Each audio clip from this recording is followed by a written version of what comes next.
Welcome to the affiliate interview series by StatsDrone, and today it's another solocast with myself, John Wright, CEO and co-founder of StatsDrone. And today I want to talk about one of my favorite topics, which is conversion rate optimization. And I want to talk how it's really a business intelligence tool, or it's a topic that belongs, that intersects with business intelligence. My first introduction into conversion rate optimization happened in, I think it was 2008 or 2009 at one of the IGB conferences in Amsterdam. This is a long time ago. And a guy named Tim Ash was doing a presentation on conversion rate optimization. And that panel was almost a full room, and everyone had their notepads out, and it was pretty intense.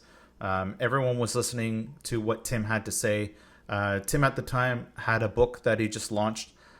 Tim's part of Site Tuners, and what Tim presented was eye-opening for me. I was kind of getting a little bit focused into SEO at that time, just starting to learn about the basics and watching affiliates use SEO to kind of, play the Google game. And Tim basically had something that I felt was just as important, if not possibly more important, where if you have a lot of traffic hitting your website, wouldn't you want to double your conversion rate? That's a significant way of leveling up your business rather than trying to gain, an incremental 10 or 20% search traffic, where if you're really good at the time, you're able to maybe double your search traffic. And it was just really interesting. And then towards the end, he asked people if they wanted to have their site critiqued live on spot. And he did that. And he went through a couple websites. And some of them I thought were very decent. And then when Tim gave his critique, it obviously goes without saying Tim has a lot of experience in this field. What he did was he just ripped the site apart. I wouldn't call it brutal, but it was the owners of the site were very appreciative, and they were frantically taking notes. And I think we all walked away from that panel learning quite a bit. And ever since then, I've always been interested in conversion rate optimization and understanding that your designs will always affect how well your products and services can convert. And it's a really interesting topic for affiliate marketers because this problem exists on both sides of the fence.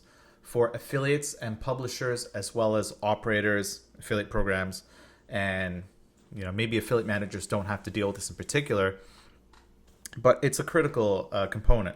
As an affiliate marketer, you can send your traffic out to 10 different brands equally, but they're all going to convert at their own rate. And there's a lot of reasons behind what that conversion is. Some of it could be the product and service itself. And a lot of it can actually just come straight down to the landing page that affiliate program gives you as a tracking link to say, this is your landing page. And we don't know if they put any time into studying, like, is there a better version of this page? Have they done any A/B split testing of it? Have they used tools like Hotjar to find out, what does a heat map of it look like?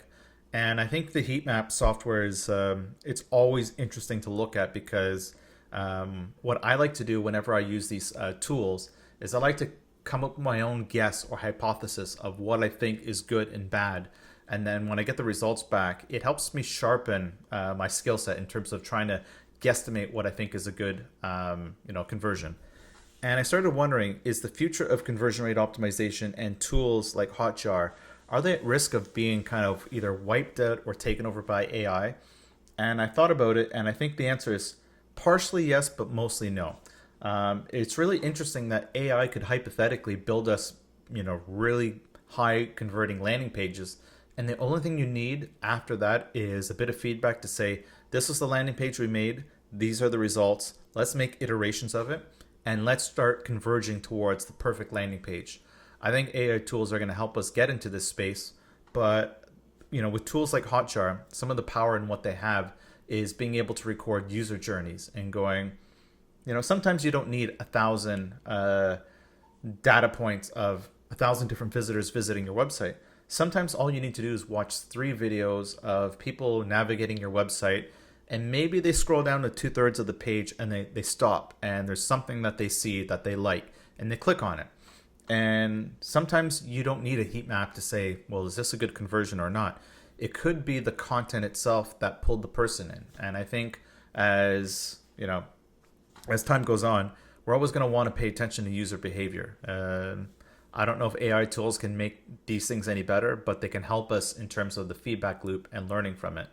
One more topic I want to talk about that's in the space of conversion rate optimization, and speaking of heat maps, are AI heat maps. If you do a keyword search for AI heat map generator, you are going to find some really interesting tools, and it's not just one or two. There's, last time I checked, I think I found 6 or 7 of them, and they're sprouting up everywhere. These are tools that you can either take a screenshot of your website, or you can put your website URL into this tool, and it's going to take probably a couple seconds and spit out its estimated heat map of what it thinks is good and bad on your page. And I've done this a couple times, and with my experience of using Hotjar, I found it looked like it was fairly accurate. And cross-referencing some of these heat maps with actual heat maps of my own website, it was pretty similar. There wasn't really much difference. I mean, it knew where the calls to action were. It knew when I had a good and bad contrast for my calls to action. No, it's not going to analyze user journeys, or it's not going to know what kind of content I have on there. But I felt these heat maps were almost spot on. And I think it's only a matter of time before you have enough data from tools like Hotjar to be able to say, this is the conversion rate, these are all the different designs, and these are your final results. And can we learn from them? And it's pretty easy to learn from these basics to say, well, what's behind this? You know, we changed the size of the button, the location of the button, the words inside the button, the font. And if you paid attention to what kind of colors you're dealing with, like, do you have a website that's primarily beige with an orange logo and a lot of orange accents? Maybe you don't want to have your call to action orange as well. Maybe you want something that stands out so it's not the only singular color. You want these things to kind of come to life. And I think a lot of mistakes that many affiliate marketers make when they get started is they think they need to have all the calls to action, as if they don't put those fishing nets out in the sea that they're not going to catch anything. Sometimes, people think that this is what you have to do, but there's always that whole saying, less is more. And in this case, you really want to narrow down your calls to action. And I think tools like this will help. And I'm very surprised that a lot of people in affiliate marketing that I've talked to aren't aware of these AI heat map tools. So have fun playing with them. They're very useful. Like I said, tools like Hotjar, and there's a whole collection of competitors that are very profound and interesting. They're never going to go away. I think people should pay more attention to them. And I just think that a lot of people in the last 15 years have spent way too much time focusing on SEO for the right reasons. I mean, SEO, I believe, is a data-driven industry. And I believe a lot of the tools we have today, like Ahrefs and SEMrush and Surfer SEO, these to me are business intelligence tools. They're more than SEO tools. But if we start looking at things from a different lens, where these tools are really part of a collection of business intelligence tools, we can start to see that in the world of affiliate marketing, there's quite a bit to unpack, and there's a lot of tools at our disposal to improve our sites. So thank you so much for listening. If you want to do me a big favor, leave a comment or a rating wherever you listen to your podcasts. We're all over the place on Apple, Spotify, you name it. So do us a favor, give us those ratings and comments. It helps us game the algorithm, and we all know we all like to manipulate algorithms, whether it's Google or YouTube. So help us manipulate that one, and we'll have more content coming for you. Thank you.